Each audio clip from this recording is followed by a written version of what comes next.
যুবক পোলাপান খুশি হয়ে যায় বক্তার পরে। যদি কেউ ছেলে মেয়েদেরকে একটু বিয়ে শাদীর ব্যবস্থা করবেন, দেখবেন যুবক পোলাপান খুশি হয়ে যায়, যায় কি যায় না। তো বলছে ওই ব্যক্তিকে দাওয়াত দাও, কেন? ওই ব্যক্তি আমাদের দরদ বুঝছে। কথা বল ঠিক কিনা? আইডল তো, যুবকের আইডল তো একমাত্র নবী মুহাম্মদ রাসূলুল্লাহ সাল্লাল্লাহু আলাইহি ওয়াসাল্লাম। কথা বলেন ঠিক কিনা? আজকে অমুক বক্তা তমুক বক্তা আমার শাইখের নামে যদি বলে, আজকে শাইখের সর্বনাশ যুবকের আইডল, এটাও আমরা মানতে চাই না, যত বড় ব্যক্তি সম্পর্কে বলুক না কেন।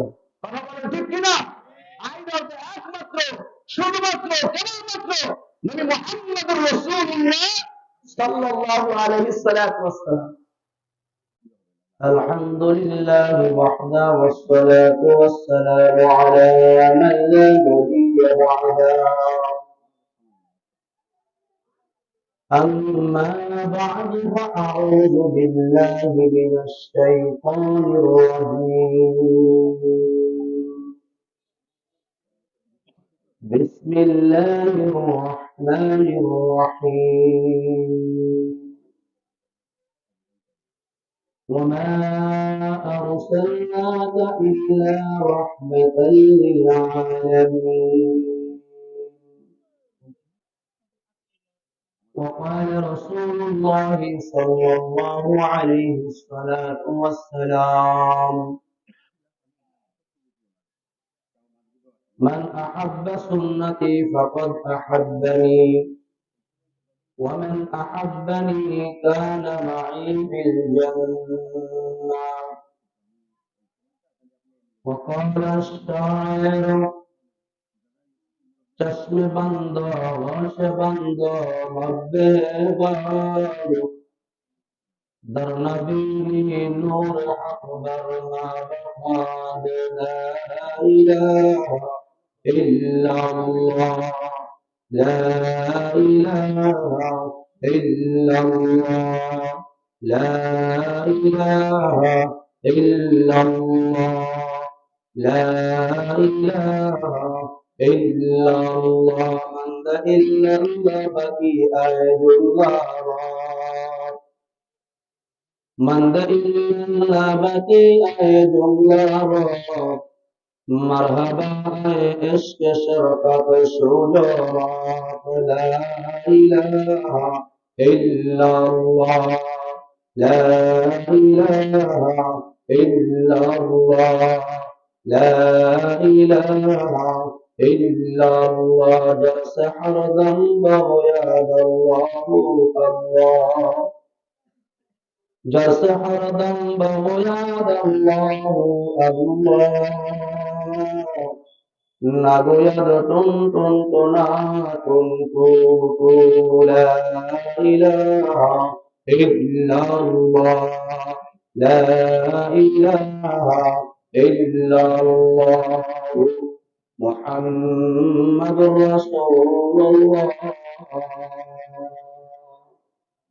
সবাই বলি সাল্লাল্লাহু আলাইহি ওয়াসাল্লাম। আলহামদুলিল্লাহ, আল্লাহ রাব্বুল আলামিনের দরবারে শুকরিয়া আদায় করি যে রব্বুল আলামিন দয়া করে, মায়া করে, ভালোবেসে এই ফিতনা ফাসাদের জামানায় আল্লাহ তাআলা আপনাদেরকে বাছাই করে, মুহাব্বত করে নবী আলাইহিস সালাতু ওয়াস সালামের ঘোষণা অনুযায়ী এই জান্নাতের ময়দানে এসে হাড়িখালি গোলাপাড়া আল মুহিত জামে মসজিদের প্রথম বার্ষিক ওয়াজ মাহফিল, আল্লাহ তাআলা আমাদেরকে সকলকে এই মাহফিলের ময়দানে জুড়ে মিলে বসবার মতো সুযোগ আর তৌফিক দান করেছেন। সে রব্বে কারীমের দরবারে শুকরিয়া আদায় করি, সকলে জোরে সোরে বলি আলহামদুলিল্লাহ। অন্তরের অন্তরস্থল থেকে শুকরিয়া আদায় করি।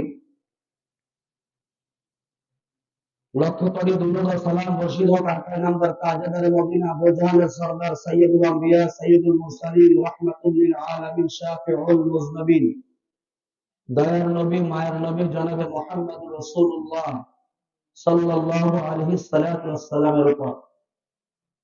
আসলে মাগরিবের পরে হুজুর হুজুর স্টেজ আসে, হুজুর আসেন, হুজুর যত সময় থাকবেন থেকে চললেন, নিচে বসা যাবে না। পরের সময়টা আসলে অনেক গুরুত্বপূর্ণ একটা সময়। এই সময়টা হলো আমলের সময়। আমার 7টা পর্যন্ত টাইম দেখেন, 23 বাজে। 7টা না 7টা 10-15 কত দূর? 7টা 15 মিনিট পর্যন্ত। তো আমাদের সালাম নামে একটা কথা বলে, আমিও কথাটা শিখে গেছি, সেটা হলো ভেটকাতে ভেটকাইতে সময় যায়, কাঁদবো কখন। আসলে কথাটা ঠিক কিনা বলে? মাগরিবের নামাজের পরে অনেক গুরুত্বপূর্ণ একটা সময়। কিভাবে সময়টার গুরুত্ব কে দিল? সময় গুরুত্ব আল্লাহ তাআলাই মাগরিবের পরের সময়টাকে খুব গুরুত্ব দিয়েছেন। নবী আলাইহিস সালাতু ওয়াস সালামের হাদিসের মধ্যে আসছে, ফজরের নামাজের পরে মাগরিবের নামাজের পরে যে ব্যক্তি সূরা ওয়াকিয়া তেলাওয়াত করবে, আল্লাহ তাআলা ওই ঘরে রুজির অভাব রাখবেন না। বলেন আলহামদুলিল্লাহ। ফজরের নামাজের পরে যেই ঘরে সূরা ইয়াসিন তেলাওয়াত করা হবে, ওই ঘরে আল্লাহ তাআলা সব সময় বরকত নাযিল করতে থাকবেন।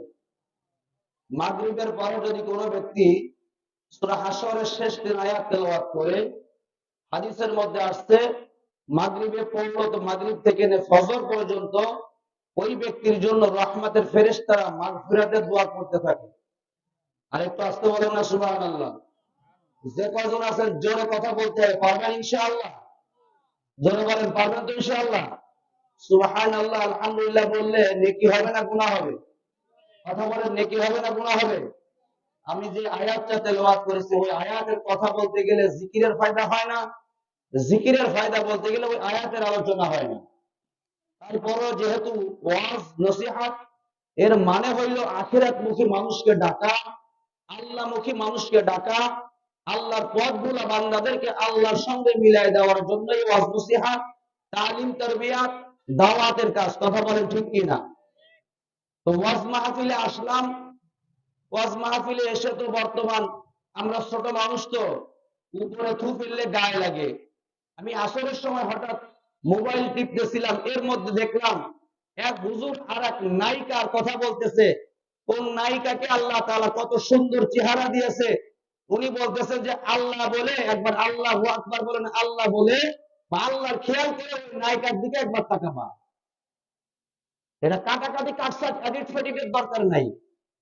আপনারা একটু যারা বলেন তো, ওয়াজের ময়দান এটা কি জারি গানের জায়গা? কথা বলেন।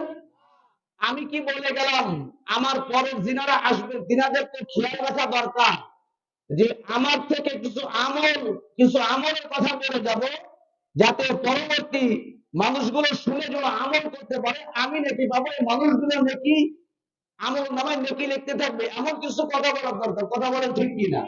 কিন্তু তা বাদ দিয়ে কি হয়েছে, জারি গানের পালা। উনি কি বলে গেল, ওনার কথার কাউন্টার দেওয়ার জন্য আমি প্রস্তুত হয়ে গেছি। তারপরে যিনি আসেন তিনি ওরকম কথার কাউন্টার দেওয়ার জন্য। এই ওয়াজের ময়দান কি কাউন্টার দেওয়ার জায়গা? কথা বলেন। ওয়াজের ময়দান কারো কারো কাউন্টারের ময়দান না। ওয়াজের ময়দান এটা আল্লাহমুখী মানুষকে আল্লাহর সঙ্গে জোড়া দেওয়ার ময়দান। কথা বলেন ঠিক কিনা? বেপরদা চলনেওয়ালা মহিলাদেরকে, এই মা-বোনদেরকে কিভাবে পর্দামুখী করা যায়, কিভাবে আল্লাহমুখী করা যায়, কিভাবে রাসূলমুখী করা যায়, কিভাবে ঈমান আর আমল নিয়ে অন্ধকার কবরে যায়, এই জন্যই তো এই ওয়াজ মাহফিল। এখানে এমন কিছু কথাবার্তা হইতেছে যুবক। এই জন্য তো আল্লাহ তাআলা কুরআনে কারীমের মধ্যে বলে দিয়েছেন, লাকাদ কানা লাকুম ফি রাসূলিল্লাহি উসওয়াতুন হাসানাহ লিমান কানা ইয়ারজুল্লাহ ওয়াল ইয়াওমাল আখির ওয়া যাকারাল্লাহ কাসীরা। আল্লাহ তাআলা আয়াতের মধ্যে বলতেছেন, ও দুনিয়ার মানুষেরা, ও পৃথিবীর মানুষেরা, ও যুবকেরা, ও যুবতীরা, ও বৃদ্ধরা, সেকুলার মানুষ, সারিকালের মানুষ, তেরাকোটার মানুষ, ব্রিটেনের মানুষ, আমেরিকার মানুষ, লন্ডনের মানুষ, আক্রোশী বলেন, চন্দ্রপাড়া বলেন, নভেম্বর বলেন, সুরস্কার বলেন, কামরূপ বলেন, বিএনপি বলেন, সরমনা বলেন, বিভাগত বলেন, জামাত বলেন, আল্লাহ তাআলা পৃথিবীর প্রত্যেকটা মানুষের জন্য বলে না। আল্লাহ তাআলা বলেন, লাকাদ কানা লাকুম ফি রাসূলিল্লাহি উসওয়াতুন হাসানাহ লিমান কানা ওই ব্যক্তিদের জন্য আরে নবী মুহাম্মদ রাসূলুল্লাহ সাল্লাল্লাহু আলাইহি সাল্লামের মধ্যে তোমাদের জন্য উত্তম আদর্শ আছে। কোন মানুষের জন্য? শ্রীকৃষ্ণের জন্য নয়, জগদীশের জন্য নয়, সঞ্জয়ের জন্য নয়, এই বস্তুর মতো আব্দুল্লাহর জন্য নয়, ফেরশেদের জন্য নয়, মোর্শেদের জন্য নয়। আল্লাহ তাআলা বলেন লিমান কানা ইয়ারজুল্লাহ ওয়াল ইয়াউমাল আখির আল্লাহু আকবার ওয়া যাকারাল্লাহ কাসীরা।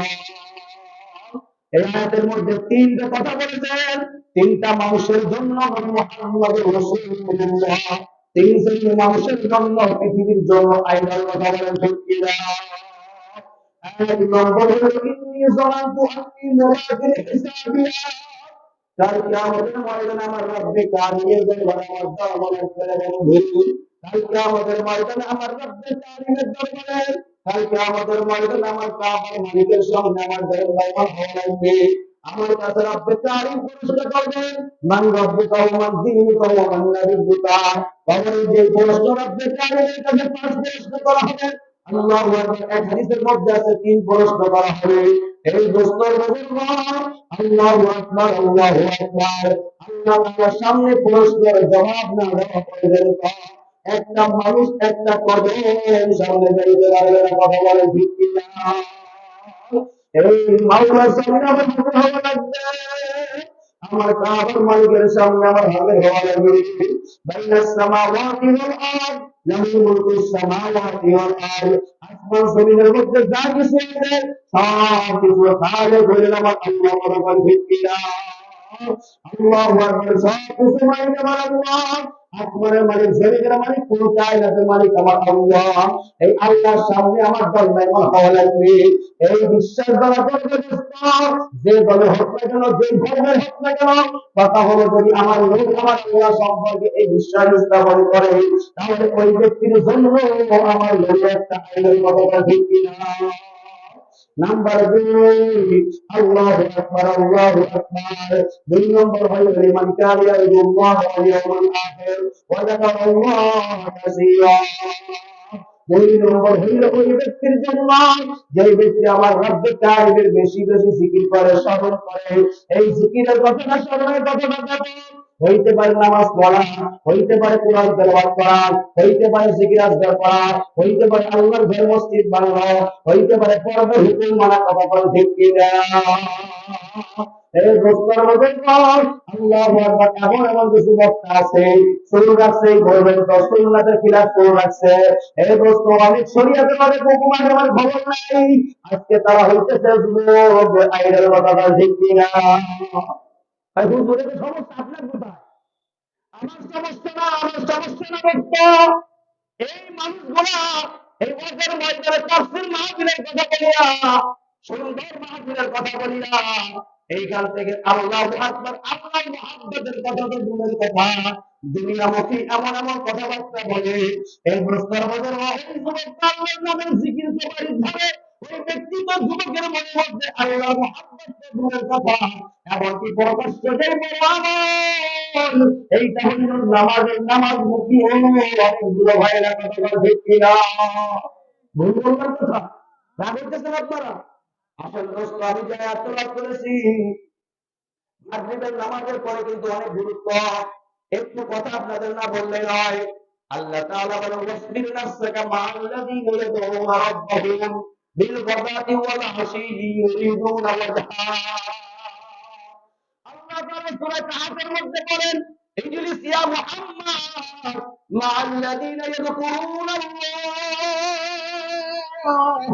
আল্লাহর নবীকে আল্লাহ তাআলা কয় ও মুহাম্মদ, ও মুহাম্মদ, ও মুহাম্মদ, এই মানুষগুলোর সঙ্গে তুমি সকাল এবং সন্ধ্যায় বলবে যে বাজারে আমি মাওলার সন্তুষ্টির জন্য আমি মাওলাকে ডাকতে থাকে, ধরে ধরেন আলহামদুলিল্লাহ। কি বলিয়া ডাকে, কি বলিয়া ডাকে দোস্ত? তাফসীরে ইবনে কাসীরের মধ্যে লেখা আছে এই চারটি শব্দের কথা আমার নবী, আপনার নবী জনাবে মুহাম্মদ রাসূলুল্লাহ সাল্লাল্লাহু আলাইহি ওয়াসাল্লাম বলেন আহাব্বু কালামি ইলাল্লাহি আরবাউন সুবহানাল্লাহ আলহামদুলিল্লাহ, আল্লাহু আকবার, লা ইলাহা ইল্লাল্লাহ। একটু সবাই জবান খুলে বলেন না, লা ইলাহা ইল্লাল্লাহ, লা ইলাহা لا إله إلا الله، لا إله إلا لا إله إلا الله، لا إله إلا الله، محمد رسول الله। সবাই বলি সাল্লাল্লাহু আলাইহি সাল্লাতু ওয়াস সালাম। আপনার নবী আমার নবী, তিন নবী দয়ার নবী। আল্লাহু আকবার ফরমান, সাল্লাল্লাহু আলাইহি সাল্লাতু সাল্লাল্লাহু আলাইহি আসমান। আগে বলেন আলহামদুলিল্লাহ। আপনার নবী আমার নবী, তিন নবী দয়ার নবী, মায়ের নবী ফরমান, আমি নবীর পরে যদি কোনো বান্দা বান্দি করে যুবক যুবতী করে মহিলা কোনো পুরুষ কোনো হাইতালের মানুষের মানুষের মানুষ, বাংলার মানুষের, সৌদির মানুষের, ফ্রান্সের মানুষ, আল্লাহু আকবার, যেই জায়গার মানুষ হোক না কেন, আমি নবীর পরে যদি একটা বার দুরূদ শরীফ পড়ে, আল্লাহ তাআলা ওই বান্দার পরে 10টা রহমত নাযিল করে। জোরে জোরে বলেন না আলহামদুলিল্লাহ, আরেকবার বলেন না সুবহানাল্লাহ। আমি আপনাদের কাছে একটা প্রশ্ন করতে চাই, মারহাবা বললে নেকি হবে না সুবহানাল্লাহ বললে নেকি হবে? সবাই বলেন না, সুবহানাল্লাহ বললে নেকি হয় না মারহাবা বললে নেকি হয়? এই মারহাবার অর্থ কি আমি এখনো জানি না, আপনারা জানলে আমারে বলবেন। আল্লাহু আকবার বলেন না সুবহানাল্লাহ। এই যে একবার সুবহানাল্লাহ বললে কাফির উম্মার মধ্যে একটা হাদিস আসছে রে বাবা, আপনি যতবার সুবহানাল্লাহ বলবেন ততটা জান্নাতের গাছের মালিক আপনি হয়ে যাবেন। আল্লাহু আকবার, একবার সুবহানাল্লাহ বললে 70টা নেকি লেখা হয়ে যায়, 70টা গুনাহ আপনার আমলনামা থেকে মুছে দেওয়া হয়। এখন আপনারাই বলেন না, এই মাইক সামনে পাইলে, হাজার হাজার মানুষ পাইলে বলেন না সুবহানাল্লাহ বাদ দিয়া কয় না মারহাবা, কয় কি কয় না? জোরে বল, কয় কি কয় না? একটু বলেন না কত প্রতিবার মারহাবা মারহাবা বললে একবার সুবহানাল্লাহ সমাবেশ বান্ধব হবে না? সবাই বলেন না, সবাই বলেন না, এটা আমার কথা না, সবাই কথা, আপনার সবাই বলেন না। এক পরিবার বক্তা বলবে শ্রোতাদেরকে বলে বলেন না মারহাবা, কয়টা নাকি হবে? তাহলে এই সাধারণ আল্লাহু আকবার, এই সাধারণ জ্ঞানটুকু আমাদের মধ্যে থাকার দরকার আছে কি আছে না? আর কত মানুষ সুবহানাল্লাহ বলতে পারে না, কত মানুষ আলহামদুলিল্লাহ বলতে পারে না। দেয় কামলা চালায় ভ্যান, এই মানুষগুলো আসে ওয়াজের ময়দানে আল্লাহু আকবার সুবহানাল্লাহ আলহামদুলিল্লাহ লা ইলাহা ইল্লাল্লাহ না শিখায়া বলেন না মারহাবা। মারহাবা বলতে বলবেন রাজি আছে কিনা? কথা বলতে রাজি আছে কিনা? মারহাবা বলার প্রয়োজন নাই আমাদের। আল্লাহু আকবার মারহাবা বলার প্রয়োজন নাই, একবার বলবেন সুবহানাল্লাহ। সুবহানাল্লাহর মধ্যে আমার নাম আছে কিনা? অথবা আলহামদুলিল্লাহ বলার মধ্যে আমার আল্লাহর নাম আছে কি আছে না? এই জন্য মাগরিবের পরে আর সকালে ফজরের নামাজের পরে একটু জিকির আজকার করবেন, রাজিয়া জিকির। বেশি না পারলেও 100 বার সুবহানাল্লাহ, 100 বার আলহামদুলিল্লাহ, 100 বার লা ইলাহা ইল্লাল্লাহ, 100 বার আল্লাহু আকবার, আর 200 বার লা ইলাহা ইল্লাল্লাহ বলবেন। জিকিরের ফায়দা অন্য কোন জায়গায় এই মসজিদের সাপ্তাহিক কায়েম করায়। আল্লাহু আকবার। দোস্ত আসেন, আমি আপনাদের সামনে সূরা আম্বিয়ার একটা আয়াত তেলাওয়াত করেছি। আল্লাহ তাআলা এর মধ্যে বলেন, ওয়া মা আরসালনাকা ইল্লা রাহমাতাল লিল আলামিন। জোরে জোরে বলেন আলহামদুলিল্লাহ, আর একবার জোরে বলেন আল্লাহু আকবার। এই দোস্ত আপনারা বুঝবেন না, মাদ্রাসা যারা পড়ে এরা বোঝে। মা মানে না, ইল্লা মানে হ্যাঁ বোঝানোর জন্য বোঝানো হয়। বাবা মা আরসালনাকা, আমি প্রেরণ করতাম না, পাঠাইতাম না। বাসা শব্দের অর্থ পাঠানো, প্রেরণ করা। আরসালা শব্দের অর্থ প্রেরণ করা, পাঠানো অবস্থা। আল্লাহু আকবার, আল্লাহু আকবার। এই যে আল্লাহ তাআলা এখানে বলতেছেন ওয়া মা আরসালনাকা ইল্লা ওয়া মা আরসালনাকা, এই নবী আপনি আপনাকে প্রেরণ করতাম না, আপনাকে আমি পাঠাইতাম না ইল্লা রাহমাতাল লিল আলামিন। হ্যাঁ, আমি আপনাকে পাঠাইছি দুনিয়া এবং আখিরাতের রহমত স্বরূপ। বলেন আলহামদুলিল্লাহ। আরো করে বলেন না আলহামদুলিল্লাহ।